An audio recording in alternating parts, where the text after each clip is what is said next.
Queridos irmãos, sejam todos bem-vindos a mais um vídeo da série Respondendo Questões, que é a série basicamente de interação, né? As pessoas que assistem vídeos como esse, que leem as postagens que faço por texto em comunidades diversas, aquelas trocas de conversas que tenho no WhatsApp, elas acabam então se tornando aqui questões que eu vou desenvolvendo. Muitos desses tópicos já foram conversados com amigos dessas outras plataformas, mas são uma possibilidade de alcançar outras pessoas que tenham dúvidas parecidas, que tenham interesse sobre esses assuntos que serão refletidos aqui, né? A temática fundamental desses assuntos é sempre o caminho do amor e da devoção a Deus, Bhakti Yoga, sobretudo sob a lente de Sri Ramakrishna. Mas às vezes coisas que estão assim, de alguma maneira relacionadas a isso também surgem aqui, né? Já é uma vasta série, né, de questões, mas os temas sempre vão se renovando. Então aqueles que acharem interessante, quiserem também trazer uma questão para cá, podem comentar esse vídeo. Eu certamente vou ler, vou responder e com boa possibilidade de se tornar também uma questão a ser mostrada em vídeos na sequência. Vamos lá, meus amigos, então, as questões de hoje. Primeira questão de hoje é a seguinte: um amigo perguntou sobre o impessoal. Quando se diz impessoal, Deus, né, o aspecto impessoal de Deus, está se referindo a sem atributos ou sem forma? Ou as duas coisas são distintas? Faço essa pergunta porque eu entendia como sem forma impessoal. Mas ontem vi um vídeo da série do Sri Ramakrishna Kathamrita, o néctar das palavras de Sri Ramakrishna, no seu episódio 35, que eu digo, né, eu digo, que alguém do Brahma Samai não via Deus como uma pessoa. Só que em seguida você se corrige dizendo, não, via como pessoa, mas não com forma. Isso me gerou uma certa confusão. Então, na verdade, eu acho que surge da primeira conversa mais a sério que Sri Ramakrishna tem com Mahendranath Gupta, o autor do Sri Ramakrishna Kathamrita, em que Thakur pergunta para ele, você pensa em Deus como? Com forma ou sem forma? E Mahendranath Gupta diz que gosta de pensar mais em Deus sem forma. E Thakur então diz para ele, não tem problema, desde que você entenda que Deus tem forma, sim. Você pode ter mais atração por imaginá-lo além da forma. Mas nunca pense que esse seu modo de pensar resume tudo sobre Deus. Quando ele diz isso, evidentemente que ele está caracterizando aqui que Deus, a pessoa divina, que tem forma, também manifesta-se no seu aspecto absoluto. Então, o Senhor pode ser compreendido além da forma, ser imaginado além da forma. O próprio exercício dessa construção de frase aqui demonstra uma certa dificuldade, né? Se eu imagino algo, mesmo que seja uma luz, mesmo que seja um oceano de glória, isso já é uma forma, né? Mas vamos entender aqui que a forma não imaginada é uma forma específica, cultuada. Eu quero imaginar que Deus está além, Deus é a consciência, Deus é algo não possível de descrever. Perfeito. Há dificuldades aqui, né? Dificuldades para estabelecer meditação no próprio Senhor sem forma. Mas ainda assim, disse Sri Ramakrishna, o importante é que você conceba que ele está além desse seu gosto, ou seja, que ele tem forma, sim, e que você se relacione com Deus como aquele que ouve você, aquele que se importa com você, aquele com quem você quer se relacionar. Então você não se relaciona com um estado, você não se relaciona com um sentimento, você não se relaciona com nada. Então, este Deus que você quer imaginar além da forma é uma pessoa suprema que pensa em você, que se interessa por você, a qual você se comunica, a qual você busca, a qual você adora. Mas você tem uma atração profunda pela sua refulgência, pelo seu brilho, pela sua imensidão, pelo seu caráter vasto, pelo seu aspecto, né, transpassador do universo. Tudo isso é possível que alguém tenha pelo seu poder, mas você tem dificuldade de se conectar a uma forma. Beleza. Então nós podemos dizer que você está se relacionando com o Supremo Senhor com atração pelo seu aspecto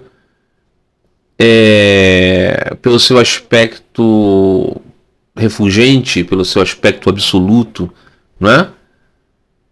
Mas se você, como indicou Sri Ramakrishna, tem consciência de que ele também tem forma e de que ele é aquela personalidade que você busca, que se importa com você, isso é pessoa, né?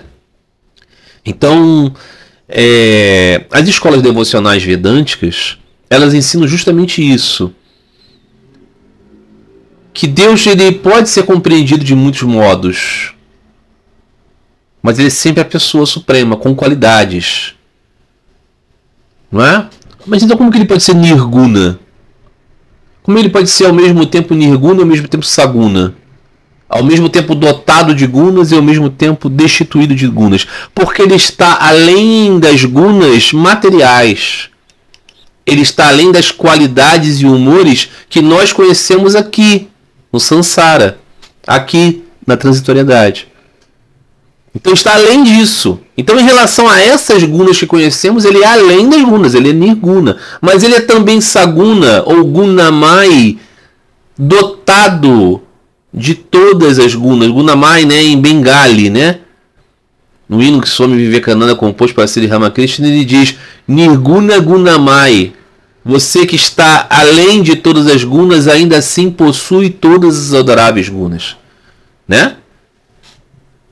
Então, a maneira como a pessoa tem atração, no Bhagavata Purana se diz, né? O Jnani medita em Deus como aquele que está além de todas as formas conhecidas, de todas as formas transitórias. Então ele imagina isso. O além forma é a atração do Jnani. O yogi imagina Deus como aquele que habita no coração, né? O controlador interno. Essa alma suprema que habita no coração de todo vivente. O yogi concentra-se nesse. E o devoto, o bhakta, se concentra em quem? Em Bhagavan, vivendo na transcendência do universo, ou seja, embora o universo seja uma manifestação do seu poder, embora ele perpasse o seu universo, ele também, de modo inconcebível, evidentemente, vive além do universo. Como é que pode viver além do universo, meus amigos? Porque ele vive na sua própria natureza. Se do seu poder projeta-se o universo com suas 14 dimensões, ele que tem o poder que projeta o universo está também independente desse seu poder. E nisso ele cria, para conviver com seus devotos, uma prakriti dele. Entende a dimensão disso? Tem a prakriti do Senhor, a sua Shakti, que gera o universo, mas ele em si mesmo tem o seu próprio universo pessoal. E que aqueles que o buscam como Bhagavan relacionam-se eternamente. Por isso que disse Sri Ramakrishna, a esses Deus dá um corpo de amor para reciprocar com ele eternamente, em sua morada constituída de sua própria Svarupa, de sua própria natureza, né? Então, nós podemos pensar que impessoal, né? Você pode pensar num aspecto impessoal. Mas o Deus é sempre pessoa. Bhagavan é sempre pessoa. Os seus aspectos são absolutos, né? Pessoais, interiores, não é? Numa linguagem assim, mais ocidental, filosófica ocidental, né? Nós temos imanente, né? Deus que é imanente, está presente na vida e transcendente, também está no céu, né? Nós temos isso. Mas esse que ouve, ele precisa ser a pessoa. Aquele que você busca, precisa ser a pessoa. Aquele com quem você se relaciona, precisa ser a pessoa, né? Muito bem. Um amigo me perguntou: quanto à ressurreição de Jesus, você tem uma visão mais simbólica ou factual hoje em dia? Pois é um fator determinante para a pessoa ser considerada cristã nas igrejas, não é? Acho essa parte muito misteriosa. Tipo, se ele ressuscitou, por que esse mistério todo? Por que ele não apareceu para todos, mesmo para os romanos? Interessante. Então, ele diz hoje em dia, porque eu fui durante muito tempo, né, um integrante da igreja ortodoxa, né, uma questão dogmática muito importante para todos os cristãos, né, é a questão da ressurreição de Cristo. Então ele pergunta qual é a minha visão hoje, como um devoto de Sri Ramakrishna, não professando mais nenhum cristianismo. Eu compreendo que o Senhor Jesus de fato se mostrou para muitas pessoas. Muitas pessoas o viram. E eu acredito que aquele sepulcro na qual o Senhor Jesus estava foi tomado por uma tal energia, por um tal poder, que fez com que o seu corpo desaparecesse. Eu acredito na verdade desses relatos. Uma das coisas que me faz acreditar que esses relatos são verdadeiros é que aqueles indivíduos que estavam absolutamente desesperados porque Jesus tinha sido preso, tinha sido condenado e tinha sido assassinado, estavam morrendo de medo de sofrer o mesmo destino e estavam prontos para negar Jesus. Estavam se escondendo em todos os buracos que fossem possíveis. Estou falando aqui dos discípulos do Senhor. Esses indivíduos tinham medo da morte. Esses indivíduos desistiram. Esses indivíduos perderam a fé quando viram Jesus crucificado. Então me causa muita estranheza que eles, no dia seguinte da sua crucificação, estivessem envolvidos em uma captura do corpo do Senhor, carregando aquele cadáver de um homem adulto, nu, pelas ruas, policiadas pelos soldados romanos durante a Páscoa dos judeus, com os soldados do Sinédrio também atentos, em uma situação tão sensível, e conseguissem levar aquele corpo e dar sumiço nele, se os próprios judeus, e aqui eu digo, né, os próprios religiosos do Sinédrio, porque todos ali naquele momento eram judeus envolvidos, ok? Inclusive os discípulos do Senhor. Se os próprios religiosos do Sinédrio tinham trabalhado tanto para a punição de Jesus, justamente porque temiam o crescimento da sua popularidade, eles iam dar essa chance de que se criasse um simulacro para o desaparecimento do corpo de Jesus. E que o Império Romano, que foi responsável pela execução do plano, também fosse dar um tipo de mole desse. Então, a igreja ortodoxa canta os seus hinos dizendo: expliquem, por favor, como iríamos capturar aquele corpo nu e carregarmos pelas ruas. Porque não faz sentido.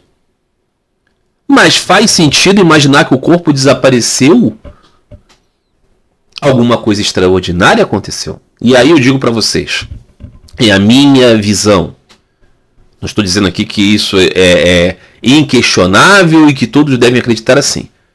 Mas existe a tal relíquia do Santo Sudário de Turim, que durante muito tempo foi questionada e foi considerada claramente medieval, porque foi feito um teste e verificou-se que a idade do tecido era jovem, digamos assim, era medieval. Provavelmente era vindo de Constantinopla, um daqueles saques ali do século XIII, e enfim, da Quarta Cruzada, que poderia ter acontecido algo assim, né? Que veio de lá, apenas uma peça de arte e tudo mais. Só que depois foram feitos novos testes e se verificou que tinha muita poluição naquele tecido.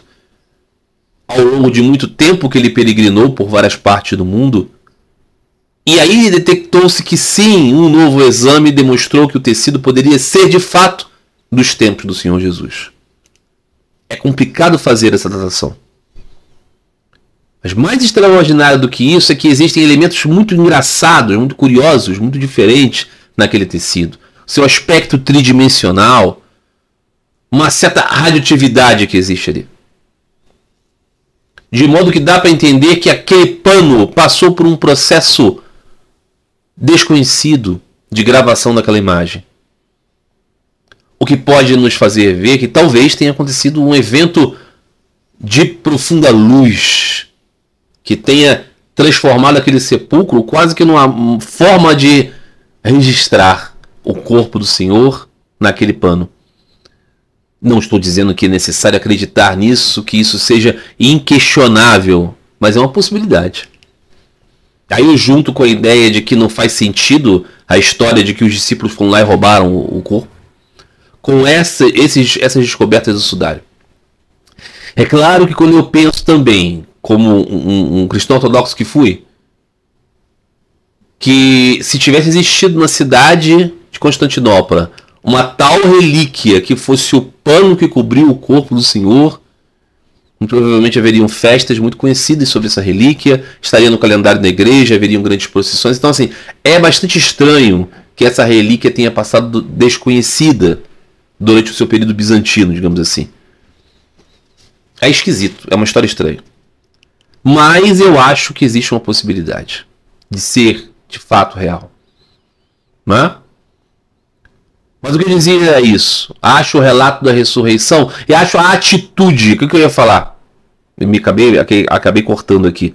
Aqueles discípulos que estavam escondidos, que estavam completamente acovardados, que estavam querendo até mesmo dizer que nunca conheceram Cristo e renegá-lo porque não queriam ser crucificados. Eles mudaram de uma posição de modo absurdo e passaram a pregar Cristo sem nenhum medo, sendo todos eles mortos barbaramente pelo Estado romano e aceitando as mortes deles como parte da sua jornada. Então alguma coisa esses homens viram. Alguma coisa eles viram. Então eu acredito sim na visão da ressurreição desses, não é? Aí diz aqui o amigo, mas por que esse mistério todo? Por que não apareceu para os romanos? Né? Por que apareceu para Saulo de Tarso, que perseguia os cristãos? Ramana Maharishi, um sábio do século XX, que viveu na Índia, ele recebia muitos peregrinos, e muitos deles eram ocidentais e cristãos, e certa vez alguém perguntou para ele por qual razão Saulo de Tarso viu Jesus e tantos devotos de Jesus não o viram. Se Saulo queria perseguir Jesus, tinha ódio de Jesus, perseguia a sua igreja. E Ramana Maharishi disse, lembre-se então que Saulo pensava muito em Jesus, pensava muito intensamente. Era um pensamento de ódio, mas era um pensamento intenso. E o pensamento intenso faz com que você alcance aquilo que você pensa. Então, por qual razão Jesus apareceu para uns e não apareceu para outros? Porque tinha uma vinculação. Noves fora além do seu desejo de aparecer para uns e para outros, né? Mas não seria tão mais fácil aparecer para todos? Agora mesmo. Agora mesmo. Deus está no nosso coração. Não seria mais fácil que pudéssemos vê-lo? Olhando o coração de todos os seres e podendo vê-lo aqui? Seria fácil. Mas não seria fácil um jogo de futebol sem goleiro? Que graça teria? Né? O nome do jogo é descobrir Deus. É desenvolver amor por Ele. É pegar suas pistas e o seguir. Então esse é o ponto. Não é para ser fácil não, amado. Né?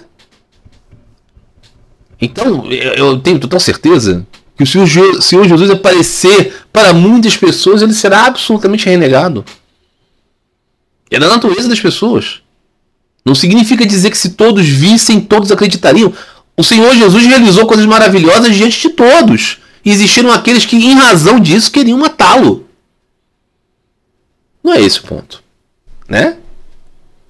Então a lógica é: perceba a vida daqueles que viram e você vai tirar uma conclusão se eles viram algo.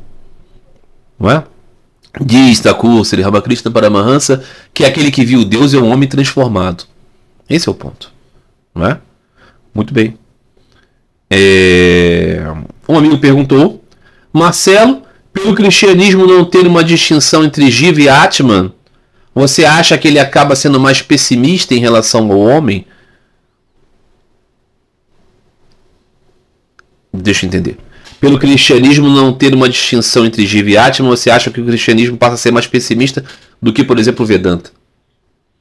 O que é isso, né? Jiva e Atman. Jiva, todos os seres viventes. O Atman é o nosso ser que nunca nasceu e nunca morreu. Simplificando a nossa alma e o nosso personagem transitório. No cristianismo não existe essa divisão. Nós somos um só. Né? Aquele sujeito que viveu 35 anos nesse mundo aqui será o mesmo pela eternidade inteira. Né? É assim que pensa. É assim que desenvolve-se. Então ele diz: será que isso torna então o cristianismo mais pessimista em relação ao homem? Porque o homem então, né, é notoriamente pecador e caído? Eu acho que não. O que acontece é que a história, né, a maneira como o cristianismo desenvolve, às vezes é um pouco complicado de você sustentar essa tese, né?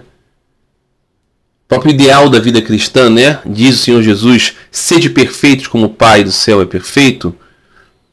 E às vezes você vê as nossas vidas, elas estão muito longe da perfeição. E alguém vai dizer assim: tudo bem, mas Deus nos salva pela misericórdia. É verdade. Mas o chamado do Cristo é para uma perfeição. É para copiem de mim, que sou manso e humilde de coração. É uma identificação, né? Os cristãos ortodoxos, os cristãos orientais, cristãos gregos trabalham com a ideia da teoses, a deificação. Processo de tal identificação com Deus que você se torna também divino. Você não se torna Deus, mas se torna aparentado com Deus. Esse processo a gente vê que está muito aquém, né, da esmagadora maioria das pessoas que professam o cristianismo, né? Então, o que na verdade o cristianismo diz? O cristianismo diz que, a despeito disso, o sacrifício do Senhor Jesus salvou a todos. Então, não sei se é pessimista. É que eu acho que está caracterizado pelo cristianismo que a existência neste mundo, ela se dá por um processo chamado queda. Queda do homem. O homem rompe com Deus e por isso vive aqui. Na perspectiva vedântica, você não tem uma explicação assim. Você tem uma ideia de que essa existência na qual nós estamos associados a formas transitórias, embora nós mesmos sejamos eternos, imaculados da parte do Senhor, suas anchas, suas partes, nós somos sua energia superior e estamos conectados à sua energia inferior, aquilo que é o corpo, aquilo que é transitório, disse Sri Krishna no Bhagavad Gita, né? Tudo que existe é minha energia. A superior é a que é a alma dos viventes, a inferior são as formas transitórias. A ideia é que esse é o jogo do Senhor. Não é porque houve uma queda, porque o homem rompeu com Deus. Não, é porque Deus quer ver essa manifestação.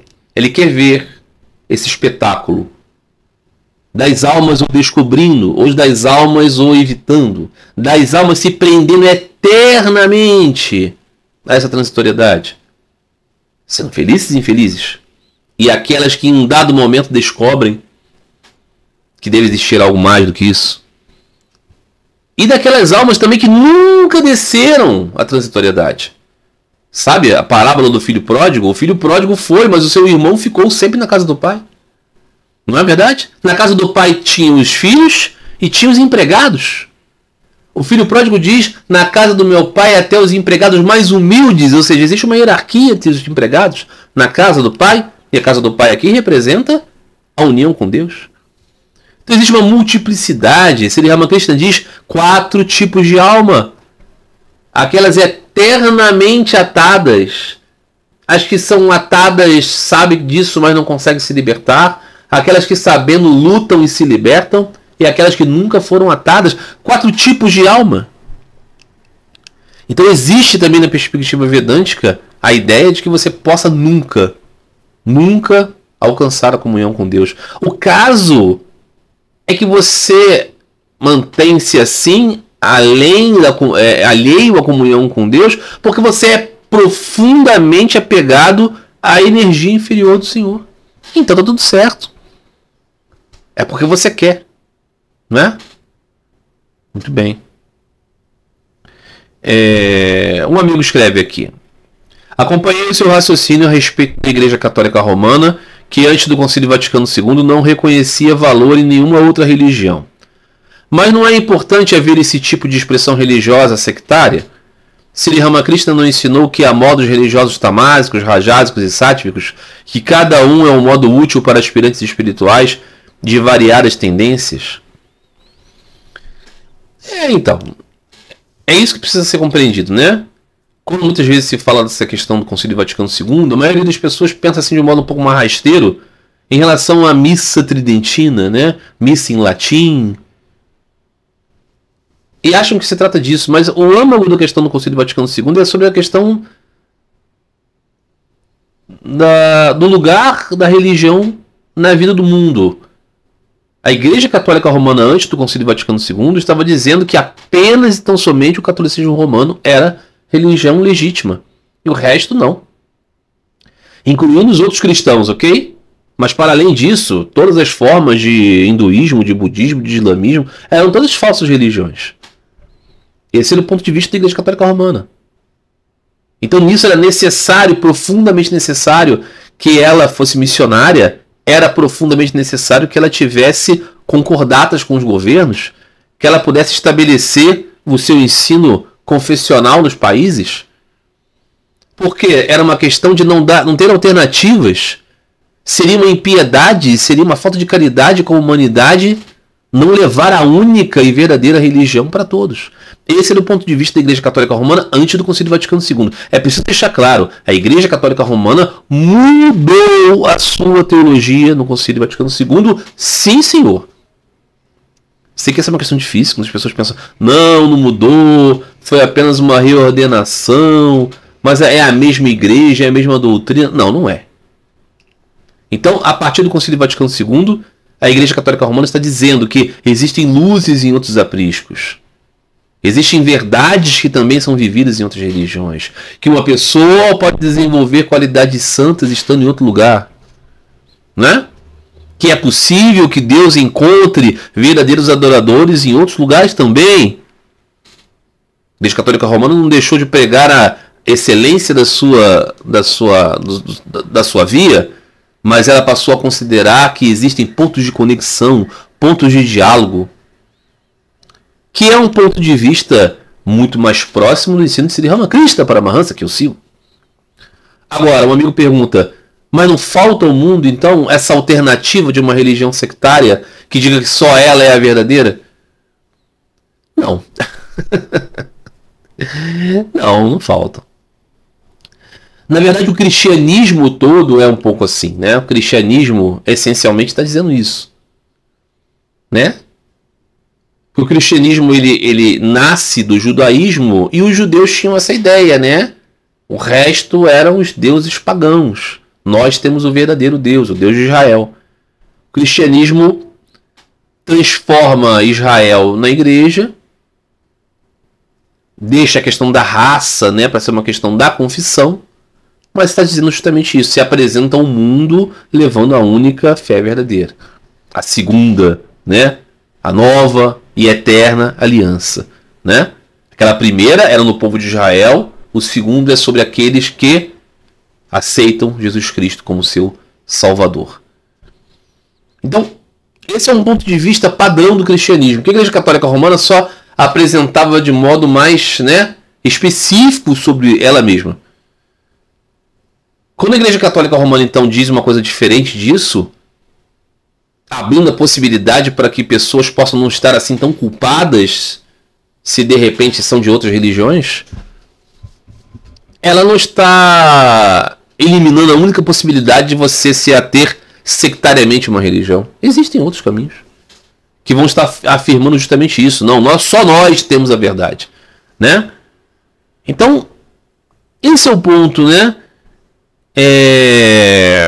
As pessoas que podem aceitar esse posicionamento da Igreja Católica Romana e entender que esse tipo de mudança não descaracterizou a fé, mas sim foi um ensino possível para um tempo onde não era possível em outro, podem continuar sendo católicos, acolhendo essas novas luzes. Mas há aqueles que não podem permanecer seguindo a Igreja do Concílio Vaticano II. Então você tem aquelas pessoas que são católicos romanos, mas que querem seguir aquelas linhagens católicas que não aceitaram o Concílio Vaticano II. Não estão fazendo isso por causa da missa tridentina só, não. Missa tridentina é uma manifestação exterior disso. Porque é daquele tempo em que a igreja afirmava que só ela era a verdade. Né? Então é isso. Eu acho que se a Igreja Católica Romana não tivesse mudado, você continuaria tendo pessoas que estariam santificando suas vidas através da Igreja Católica Romana, mesmo dentro daquele sectarismo. Porque algumas pessoas conseguiriam desenvolver amor por Deus dentro daquele veículo. Não havendo mais essa posição, essas pessoas estão sem lar, será? Eu acho que não. Eu acho que não. Elas conseguem encontrar um caminho, né? Um amigo perguntou como você vê hoje a questão divisiva entre a Igreja Católica Romana e a Igreja Ortodoxa sobre a liderança da Igreja. Os católicos falam de uma autoridade do Papa, os ortodoxos falam de uma unidade do Conselho das Igrejas Autocéfalas. Como você hoje, vivendo outra fé, percebe o mérito mais acertado dessa questão?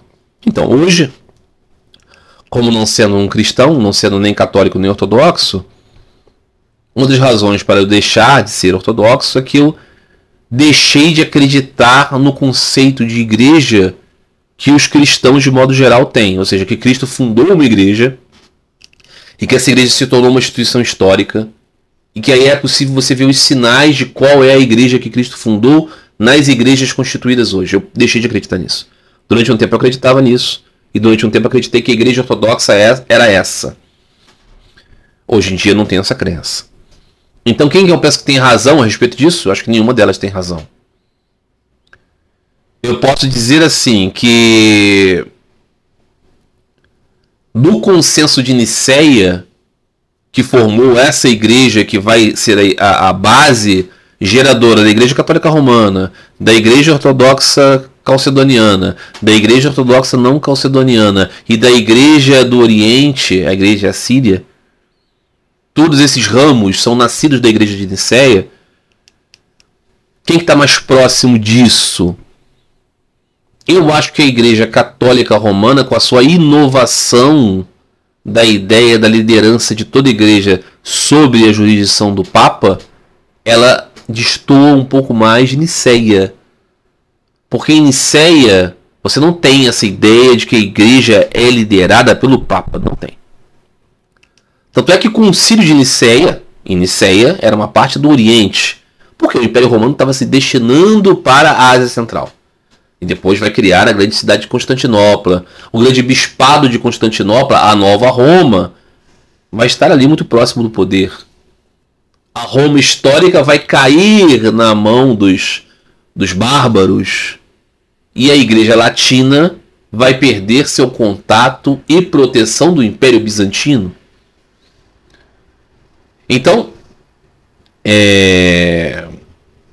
essa percepção, né, de que existe uma igreja, a Igreja do Cristo, que se representa hoje, eu não tenho isso para mim. Quem dessas igrejas tem a razão?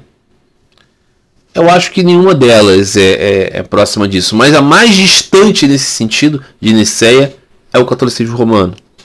Porque criou esse método, esse meio, né, de se tornar independente dos reis, independente dos impérios, independente do Basileu. Né? Ela passou a ser aquela instituição que legitima os reis. O que foi uma jogada genial da mentalidade católica. E como que surgiu? Surgiu porque a Igreja Latina, a Igreja de Roma, se viu desamparada do poder imperial, porque a Roma Ocidental caiu, e a Roma Oriental privilegiou as sé orientais. A sé ocidental, a sé romana, né, a Sé do Ocidente, das grandes cidades do Ocidente, ela se viu destituída do poder imperial, então ela teve que construir uma própria identidade independente. E isso acabou tornando a Igreja Católica Romana mais altiva e mais poderosa no longo prazo do que aquelas igrejas bizantinas que estavam no fausto da sua relação com o Império. Mas quando o Império caiu, elas caíram também. Então a Igreja Ortodoxa até hoje é uma igreja voltada a isso, né? Voltada à relação com o soberano, voltada à relação com o ditador, voltada à relação com o Estado Nacional. Muito difícil você imaginar a Igreja Ortodoxa como uma igreja universal, não no sentido de que qualquer um pode se tornar ortodoxo, isso ela é universal, mas no sentido de que ela seja realmente de todas as nações. A Igreja Católica Romana, embora latina, ela facilmente alcança outros lugares de modo nativo, de modo integrado, porque ela não está mais ligada a esse conceito, né? De ser uma igreja de um povo, uma igreja de um reino. Então, assim, eu não acho que nenhuma delas tem razão a respeito de ser a verdadeira igreja do Cristo. Não foi isso que Cristo criou. Definitivamente não. Cristo transmitiu uma noção a respeito do Pai, uma noção a respeito da espiritualidade, que era uma religião de renunciantes. Ele era alguém que não tinha onde repousar a cabeça. E os seus discípulos eram assim, aqueles que abandonam o mundo e me seguem. Essa era a religião do Cristo, né? Era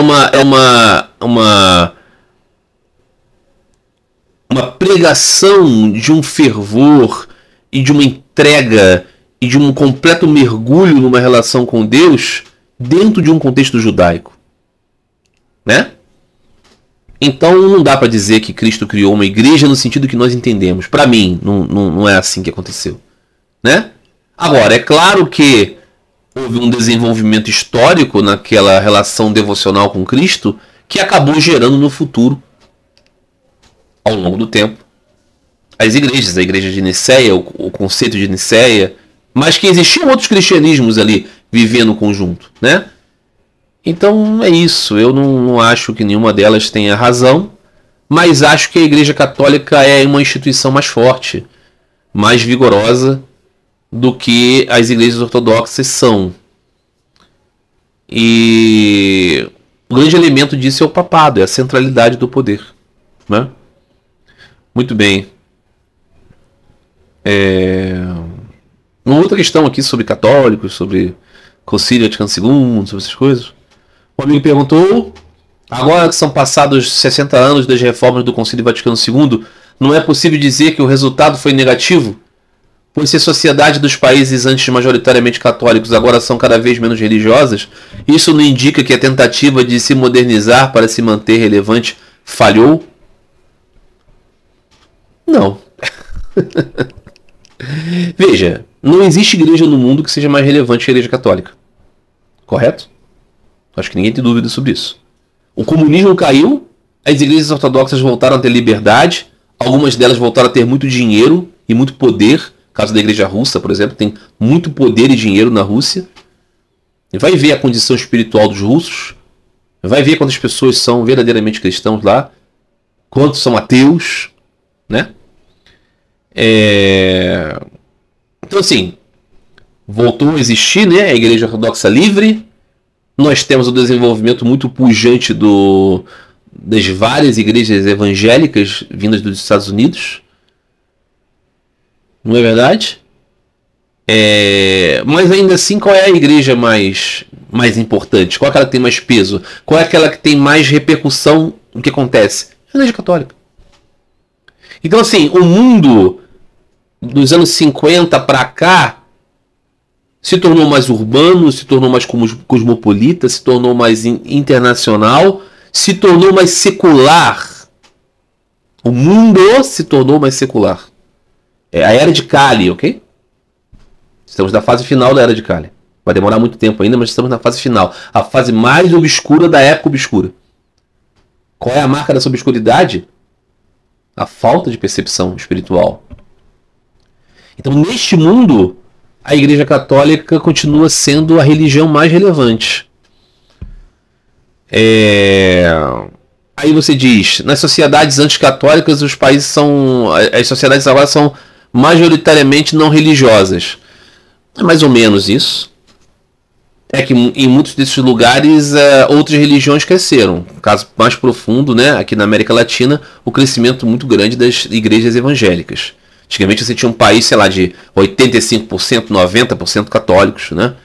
Hoje em dia você tem uma minoria muito significativa, crescendo. Mas isso demonstra o quê? Demonstra que as pessoas deixaram o catolicismo romano porque a missa tridentina não está mais aí? Porque a igreja ficou menos solene do que... Não, se fosse assim, as pessoas não teriam se tornado os evangélicos. São as igrejas menos solenes que existem.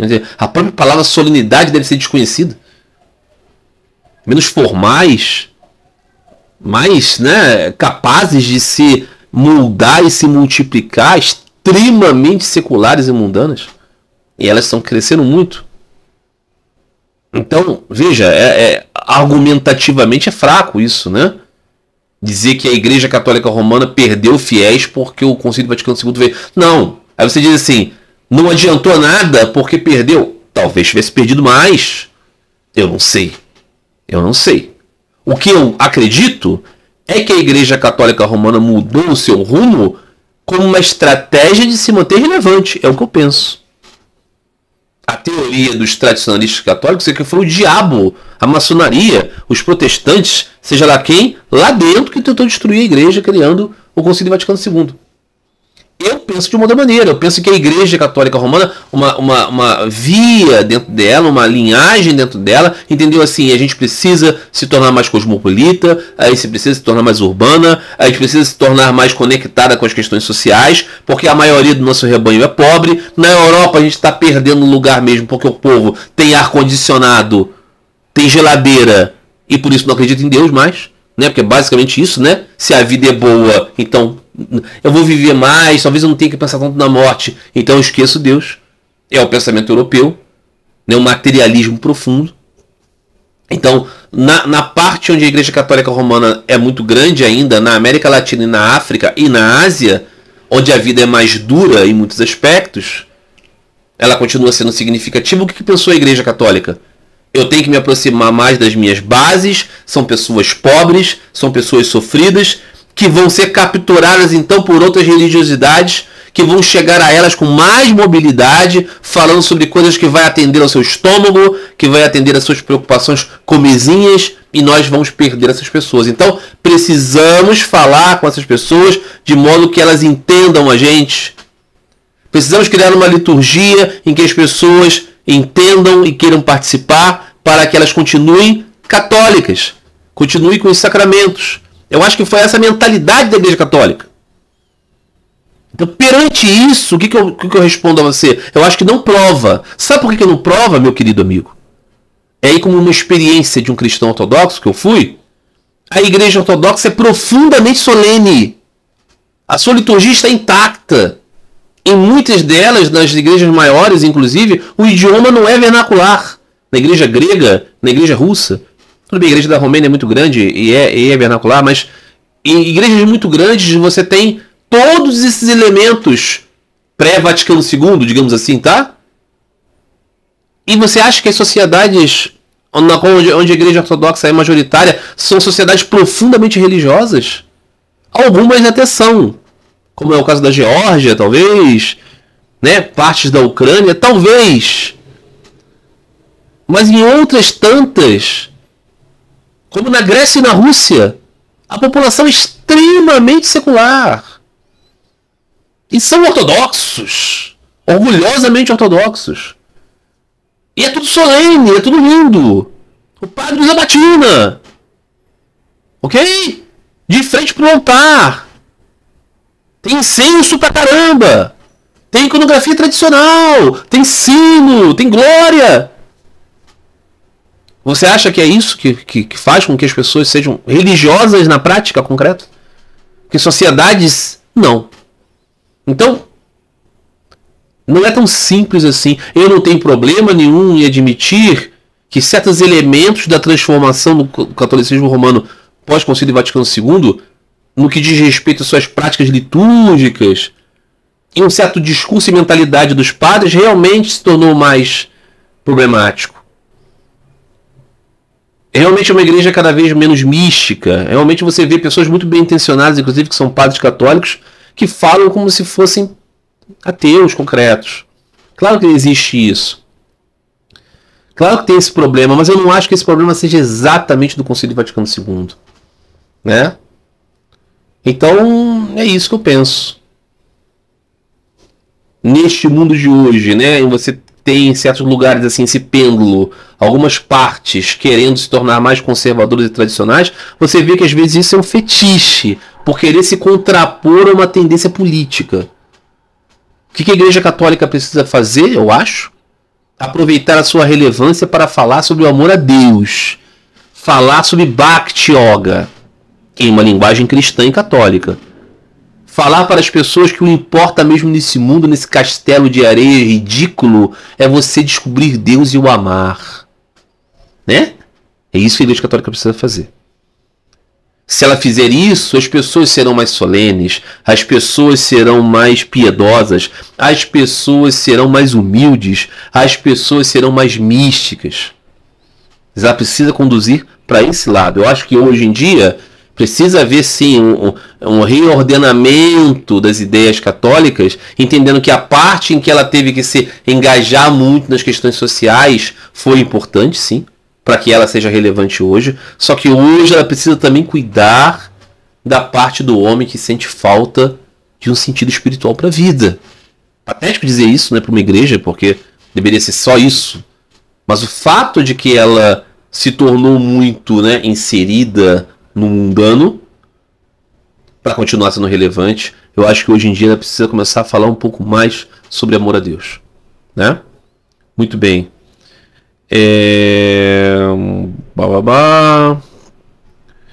Tá bom. Deixa eu ver quanto tempo temos de vídeo. 47 minutos. Eu acho que tem bastante tempo. Eu não sei, meus amigos. Tem coisas aqui.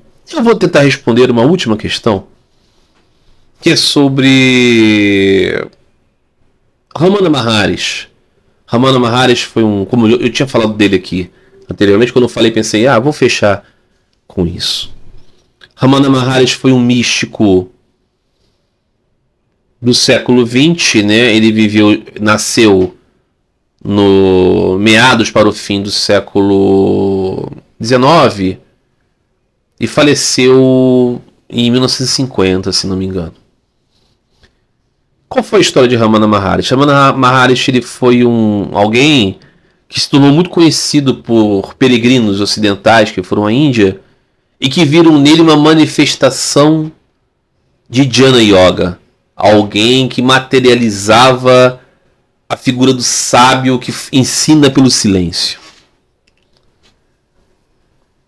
Então, uma amiga perguntou para mim assim: Ramana Maharshi foi alguém importante no caminho do Vedanta? Ele foi um Bhakta? Então essas duas questões dela. Como eu vou responder isso?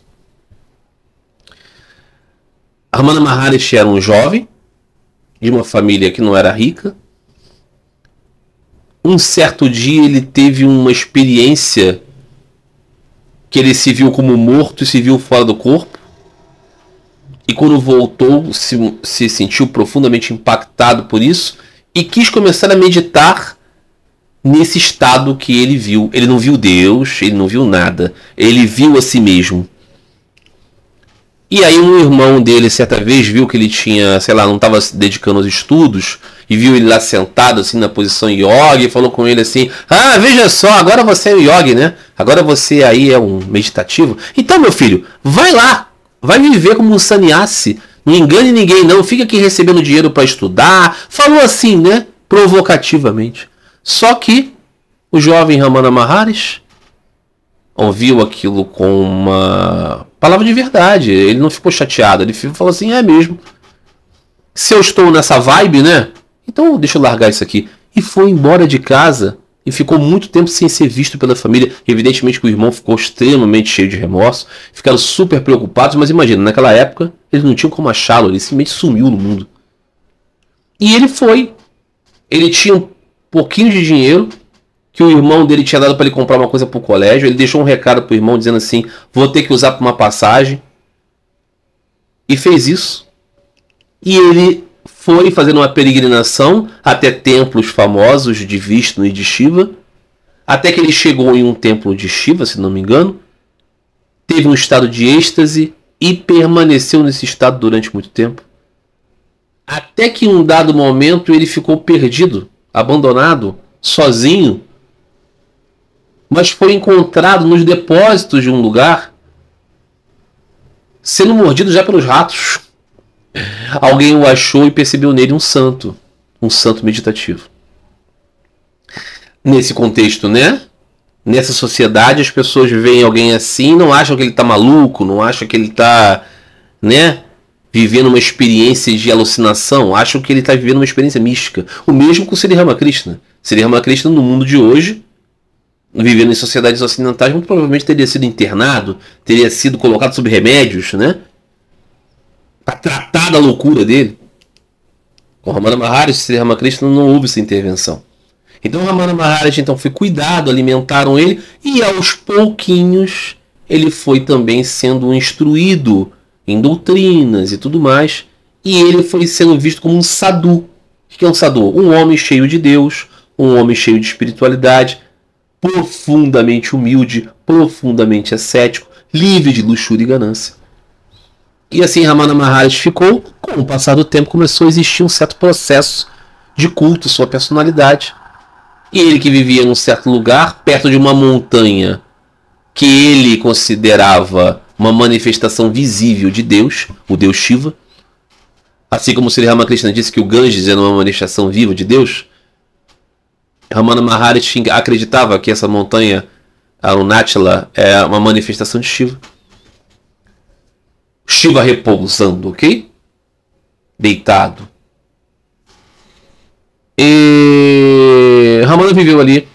Certo dia ele foi fazer uma volta na montanha e ele percebeu que próximo do lugar onde ele vivia estava começando a se conceber um mercadinho. As pessoas estavam vendendo coisas para atender os peregrinos que iam vê-lo. Ele olhou isso e ele simplesmente foi embora. E aí os devotos ficaram loucos com aquilo. Por que Bhagavan, como ele era chamado, foi embora? E foram até ele, perguntaram. Ele disse: não, nada, só quero ficar aqui quietinho. Até que depois de um tempo ele deu a entender que era a respeito daquele mercadinho. Eles mandaram desbaratar tudo, acabar com tudo. E Ramana Maharshi um dia voltou, 14 anos depois.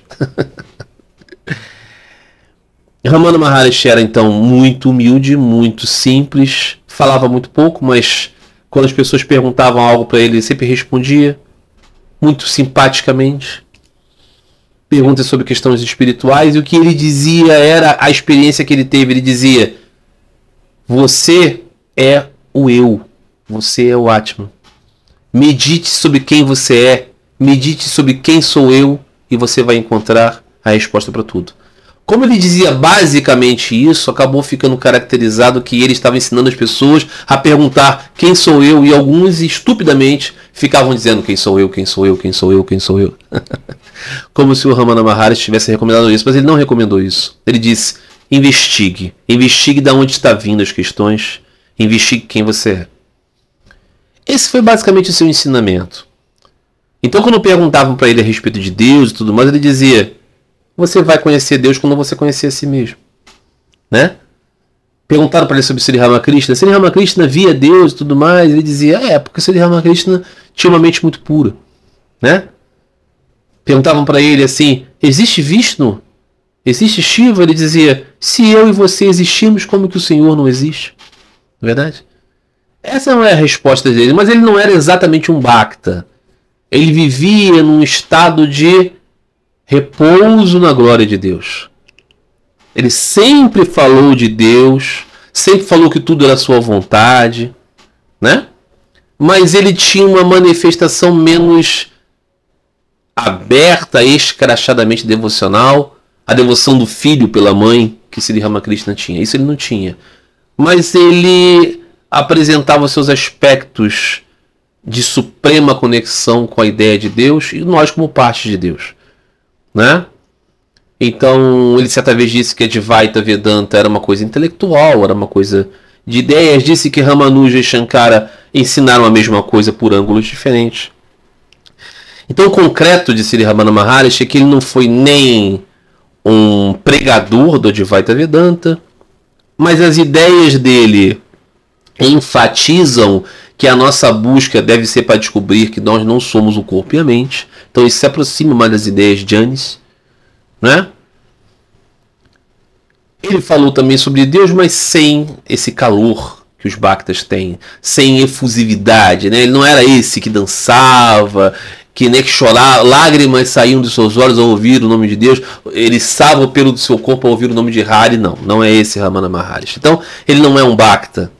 Ele é importante para o Vedanta? Então, ele é um dos nomes desse Neo-Vedanta, que a partir de Swami Vivekananda surge, que é o quê? Uma interpretação dos Upanishads, né? Das escrituras do Vedanta, Upanishads, Brahma Sutras e Bhagavad Gita, a partir de uma interpretação mais aberta, mais ampla, que foi acolhida pelos ocidentais. Então, assim, muitos ocidentais peregrinos viram em Ramana Maharishi um modelo de Advaita, um modelo de não dualidade. Já tinham suas mentalidades ateístas também, né? Então, gostavam de certas coisas que Ramana Maharishi dizia e que reverberava para eles como confirmação, né, da sua ideia, eu sou aquilo. Mas não era exatamente isso que ele dizia, não. Muitas das coisas que tem de pessoas pregando não dualidade na internet em nome de Ramana Maharishi são distorções dos seus ditos. São uma visão assim, não do todo, né? Se você for pegar o todo, vai ter muitas afirmações dele que são mais favoráveis a Bhakti. Ele mesmo dizia, né? Perguntavam para ele o que é melhor, o caminho da devoção ou o caminho de Jnana. Ele falava, concretamente falando, né? Você não consegue ter discernimento sem ter devoção. Então, é isso. É uma grande personalidade espiritual. Sobre Tapasyananda, que foi um monge da Ordem de São Ramakrishna, o visitou certa vez. E ele disse isso. Eu não sei dizer se Ramana Maharishi era um Jnani, porque só um Jnani reconhece outro Jnani e eu não sou um Jnani. Dizia na sua humildade Tapasyananda Ji. Mas dizia assim, ele não é alguém assim que encanta profundamente, que você vai chegar assim, pelo menos não aconteceu com ele, e vai ser tomado por um êxtase. Não aconteceu com Swami Tapasyananda, ok? Devoto de Sri Ramakrishna. Mas ele dizia, é alguém claramente renunciante, é alguém claramente humilde, é alguém claramente livre de luxúria e ganância. Então, uma pessoa livre de luxúria e ganância é uma personalidade raríssima e venerável. Então, Sri Ramana Maharishi é isso, uma personalidade raríssima e venerável. Ele não está no mesmo lugar que Sri Ramakrishna está para mim, evidentemente. Em um dado momento da minha peregrinação espiritual, era como se um e o outro fossem a mesma coisa. Com o tempo, me aprofundando no conhecimento de Sri Ramakrishna, eu fui vendo que eles eram bem diferentes. E a minha afeição, a minha natureza, a minha tendência inclina-se para o caminho de Bhakti Yoga, inclina-se para o caminho de Thakura, evidentemente. Mas o Ramana Maharishi é muito luminoso também. Tá bom, meus amigos, então é isso. Foram as questões de hoje. Um vídeo de 58 minutos. Eu espero que vocês tenham gostado. Existem outras questões aqui, mas vão ser tratadas ao longo do tempo. Aqueles que quiserem comentar, no futuro também eu vou trazer essas questões comentadas para cá em novos vídeos. Então é isso, meus amigos. Um grande abraço a todos vocês. Até a próxima oportunidade. Fiquem todos em paz. Fiquem todos com Deus.